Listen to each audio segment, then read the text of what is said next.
সত্যি আছে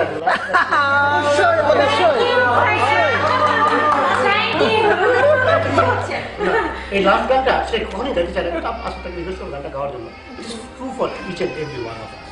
এটা হচ্ছে আমরা তো বড় বড় মানুষের কথা শুনলাম, নজরুলের কথা শুনলাম, রবীন্দ্রনাথের কথা শুনলাম। আমাদের দেশের সাধারণ মানুষরা যে অসাধারণ গান লিখতে পারে, অসাধারণ সুর দিতে পারে, এটা এটা কিন্তু ইটস এ ফ্যাক্ট। ভদ্রলোকের নাম গিয়াসউদ্দিন, তিনি আসছেন আমার আমি জানি খুব পছন্দ, কিন্তু this song is true for each and every one of us. Giasuddin সাহেব আসছেন একটা রিকোয়েস্ট যে স্যার আমি গত 20 বছর ধরে গান লিখতেছি, গানের সুর কিন্তু আমি রেডিও টেলিভিশনের ইন্ডাস্ট্রিয়াল আর্টিস্ট না। আপনি যদি খালি কাউকে একটা টেলিফোন করে বলে দেন আমি শেষ বয়সে রেডিও টেলিভিশনের একটা ইন্ডাস্ট্রিয়াল আর্টিস্ট হইতে পারি, মনটা আমার ভালো। আমি ভদ্রলোক গান শোনাইলেন আমাকে, এই গানটা শোনাইলেন। আমি একটা চিঠি কাগজ দিলাম, উনি ইমিডিয়েটলি নজর আলী খান, তখন তিনি বিটিভি প্রোগ্রামের দায়িত্ব ছিলেন, জেনারেল ম্যানেজার ছিলেন। ওনাকে চিঠি লিখলেন যে নজর ভাই এই লোকটিকে আপনার কাছে পাঠাচ্ছি, আমি খুবই খুশি হবো যদি ইমিডিয়েটলি তাকে আপনি টেলিভিশনের ইংলিশে গীতিকার করতে পারে। তো সে আমার কথা রেখেছে, ভদ্রলোক গেছেন সেখানে, ইমিডিয়েটলি তাকে টেলিভিশনের ইংলিশে গীতিকার করা হয়েছে। তিনি দেশে ফিরে গেছেন, ফিরে গিয়ে মারা গেছেন। এই পার্টিকুলার গানটা আমাদের এক্সপেকটেশন ছিল দুইটা, সেই জায়গায় দুইটা আমরা বোনাস পাচ্ছি। না, we couldn't miss it actually. Good.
কান্দো আমার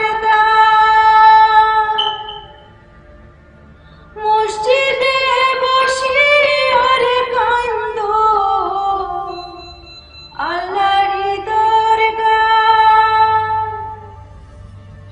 জাদু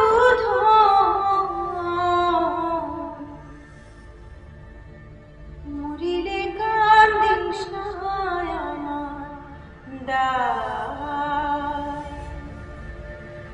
মরিলে কান্দিস না আমার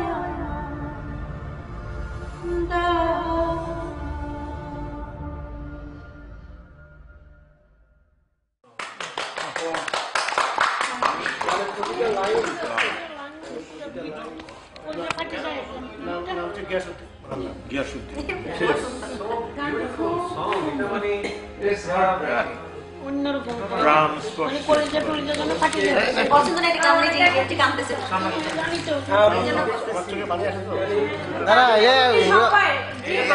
Anybody can be hurt.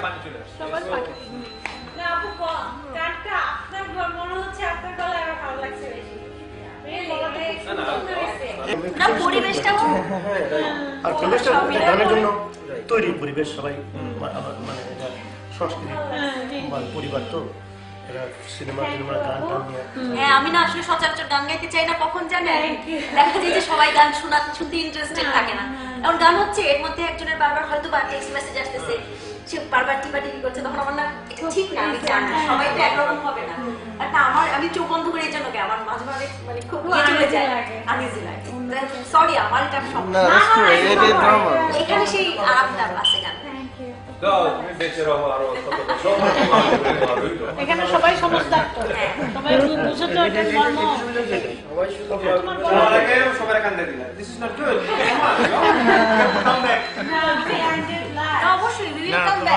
গলার মতো এত সুন্দর প্রত্যেকটা জায়গায় আঙ্কেলের জন্য সবাই নামাজ পড়ে দোয়া করবেন যাতে উনি আরো 50 বছর বেঁচে থাকেন।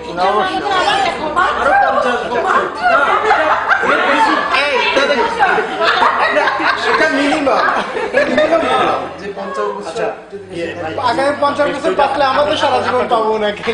আমি প্রথম এখানে আসলাম চিকিৎসার জন্য যে ফার্স্ট টাইম আগে আমার ডাক্তারের সঙ্গে মানে স্টোন কাটারিং এটা ওদের কিন্তু আমি দিচ্ছি 1 কোটি টাকা নিচ্ছি না না ওদের কিছু তুমি $125,000 তার মানে 1 কোটি টাকা কিছু বেশি সোল কাটিং is one of the best hospital. ওরা তো প্রথমে টাকা নেওয়া ছিল ট্রিটমেন্ট শুরু করবে না ওকে অপারেশন থিয়েটারে ঢুকেছে অপারেশন শুরু করবে না মানে মেডিকেল টাকা দেওয়া ছিল আমি তো তখন টাকা পুরোটা জোগাড় হয়নি টাকা থেকে আসতেছে না কারণ আমি তো আসার সময় তো আমি তো হাত করে টাকা কেস টাকা থাকে না কথা দিচ্ছি আমি কাল ফুল টাকা কেস তো আনাও যায় না তো ক্যাশ তো আনা যায় না ডাক্তারের সঙ্গে আমার দেখা হলো দাও সেটা কিছু শেষ করে দিতে পারছে না মানে ট্রান্সফার হতে সমস্যা হচ্ছে ওয়্যার ট্রান্সফার আমরা টাকা দিতে পারছি সেটা ইম্পর্টেন্ট দিতে পারছে দ্যাট ইজ ইম্পর্টেন্ট এটা হচ্ছে ডাক্তারের নাম হচ্ছে স্টিফেন আর উইচ দেখলো আমাকে আমার সমস্ত কাগজপত্র সব সিঙ্গাপুর থেকে আমি ডিরেক্টর হচ্ছে সিঙ্গাপুরে ওদের সমস্ত কাগজপত্র তাকে দেখালাম দেখে বললাম doctor which am I going to die? Dr. Vic বলল yes আমার তো কোন জায়গায় যেগুলো বললো yes you are going to die তারপরে বললো listen we all are going to die that's why I say we are going to die but I will not let you die so soon I will not let you die so soon মৃত্যু নিয়ে আমার কোনো ইয়ে নাই যখন সময় আসবে তখন Everyone has own schedule. মানে মতো যখন সময় আসবে হ্যাঁ সেটা এক মুহূর্ত আগে এক সেকেন্ড আগেও না 1 সেকেন্ড পরে না এটা ওই সময়তেই সবাই আর আকাশে আমাদের সূরা বনী ইসরাইলের একটা আয়াত আছে আমার খুব পছন্দ সূরা বনী ইসরাইলের আয়াতটা হচ্ছে আমি তোমাদের প্রত্যেকের ভাগ্য তোমাদের গলায় হাড়ের মতো ঝুলাইয়া দিয়েছি ইয়া আমার পক্ষে সম্ভব আমি তোমাদের প্রত্যেকের ভাগ্য তোমাদের গলায় হাড়ের মতো ঝুলাইয়া দিয়েছি ইয়া আমার পক্ষে সম্ভব কাজেই আমাদের ভাগ্যে কি আছে না আছে সব তো অলরেডি ডিসাইডেড বাই হিম সামান্য আমরা ঝামেলা করছি এই কাজ করি ওই কাজ করি জিম্মের ঘরে পড়ে থাকছি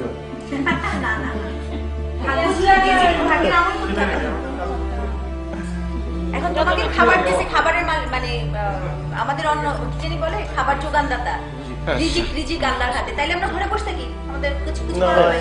শুধুমাত্র মানুষের ঘরে এসে করে দিবে না। শুধু মানুষের রিজিক আল্লাহর হাতে ঠিকই, কিন্তু আমাদেরকে রিজিকটা অর্জন করতে হবে। অর্জন করতে হবে। কিন্তু পশু তুমি পাখি ঘরে চুপচাপ শুয়ে থেকে ঘরে পাখি এসে আমাদেরকে পিঁপড়া খাওয়া দিবে। এদের রিজিক কিন্তু আল্লাহ ওদের কিন্তু খাবার দেওয়া হবে। মা নিশু Let's go. আচ্ছা যাই লেটস গো। আল্লাহ নেগো মা যাও না